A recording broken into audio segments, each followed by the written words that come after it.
Welcome back to the Deep Dive. We're here again to cut through the noise and really get into the details that matter. Today, we're tackling something massive. It's this huge shift happening right now in the car world, the move to electric vehicles. It's happening fast, and it's changing everything. So our mission for this deep dive, we're looking closely at Stellantis, one of the big players.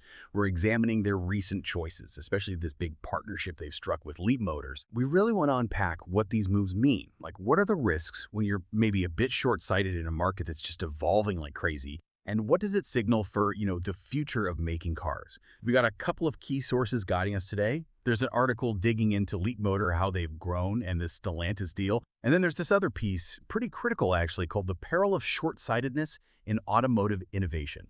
It looks right at Stellantis. So yeah, some really interesting, maybe even tough perspectives here. Okay, let's unpack this. How did Stellantis even get to this point? Right. And what's really key to understand, something both sources hit hard, is the history here. We're talking like 15 years, maybe more. Governments all over the world weren't just hinting. They were pretty much shouting from the rooftops which way the market needed to go. Electric.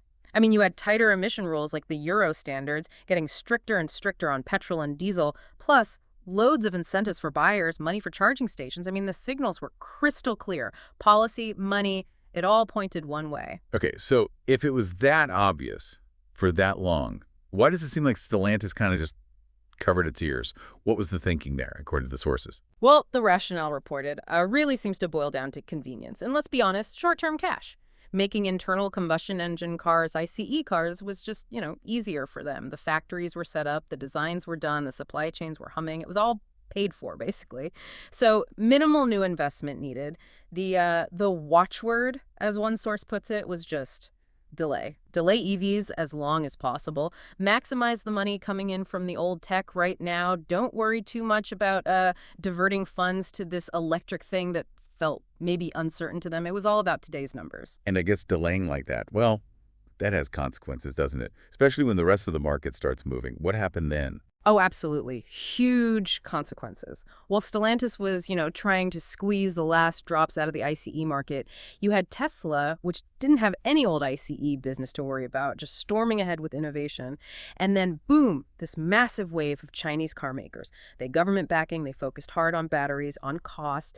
They didn't just follow the EV trend, they started setting it, grabbing huge chunks of the market. They were building totally new kinds of cars, software-focused, often selling direct. Right, so Stellantis is focusing backwards while others are charging forwards. Exactly. And the impact, well, the money from those ICE cars start to dry up inevitably. People wanted electric. And the stock price, it had done well on those easy ICE profits, but then it started sliding, losing ground. The core criticism, you hear it loud and clear in the sources, is just this fundamental lack of thinking about the future. They were stuck optimizing for yesterday. It wasn't just missing a trend. It feels like a real strategic blunder. Not putting money into R&D for batteries, not retraining people, True. Just not preparing. Which, brings us right up to today, where, as our sources say pretty bluntly, Stellantis is running for cover. Mm-hmm. And that leads directly to this huge move, right?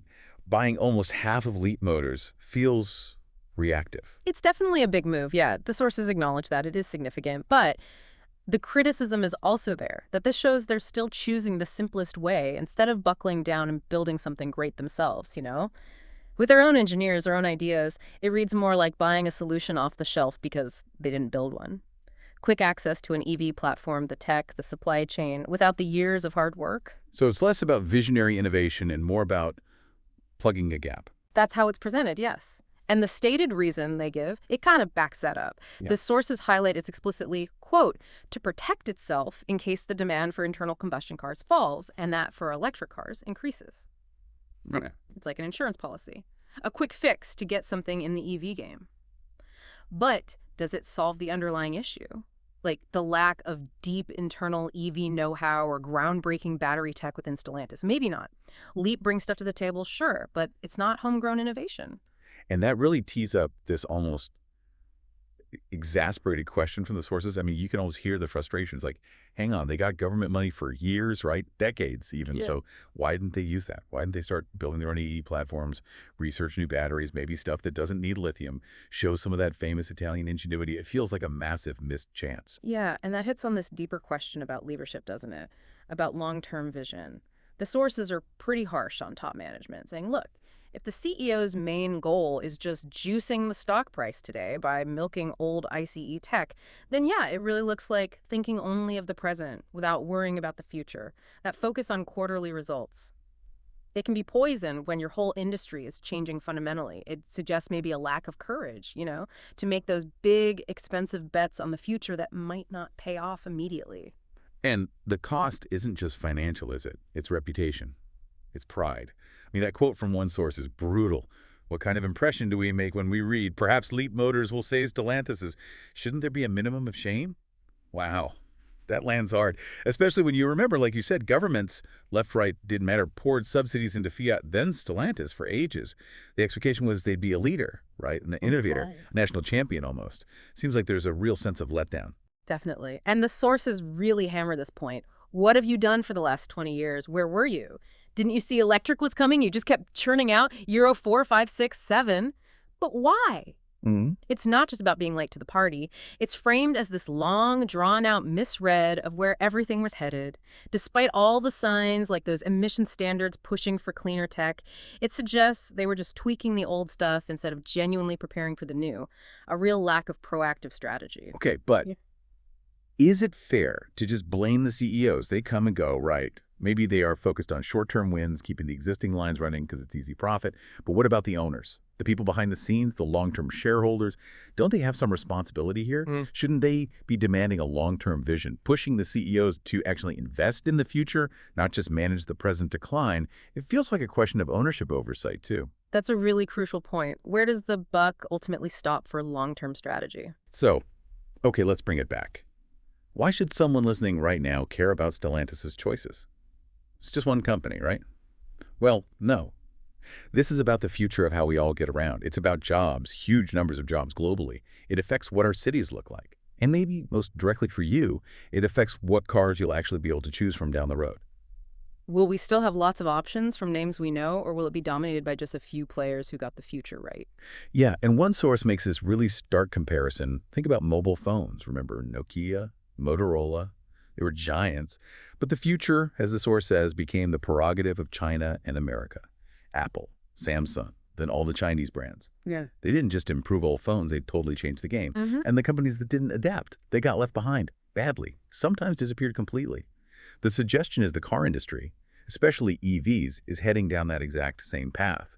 It's a real warning shot about adapting, or else. Yeah. And reading the sources, there's this real feeling of, well, sadness almost, regret. Like, I feel sorry, dear Stellantis. One source basically says, I wanted Fiat's story in Italy to continue, to be proud of Italian cars globally. Yeah. But, they add, I have the feeling that it's too late. That's quite an admission. It is, and it ties into this broader sentiment, that this feeling that electric cars might just close down a lot of the old guard, the ones who didn't see it coming or maybe pretended not to. And honestly, reflecting on this and the analysis and the sources, if I were buying an EV right now, looking purely at who seems to be building the most reliable, advanced, maybe even economical electric cars, my choice would probably be American or Chinese too. It feels like they're just further ahead, more capable in this specific game right now. It's a tough thing to say, but that's the reality presented. A sobering thought. Absolutely. This whole Stellantis situation, it just underscores how vital that long-term view is. Investing ahead, being willing to change, even when it's hard, especially when technology is shifting under your feet. So maybe something for you, the listener, to think about is, what other industries out there might be facing their own too late moment? Where are the clear signals for change being ignored right now? It's definitely worth considering. It really is. Well, that brings us to the end of this deep dive into Stellantis, its strategy, and what it means for the road ahead. Thanks for joining us. And hey, if you found this valuable, if it gave you something to think about, please give us a like and hit that subscribe button so you don't miss our next deep dive. We'll catch you then.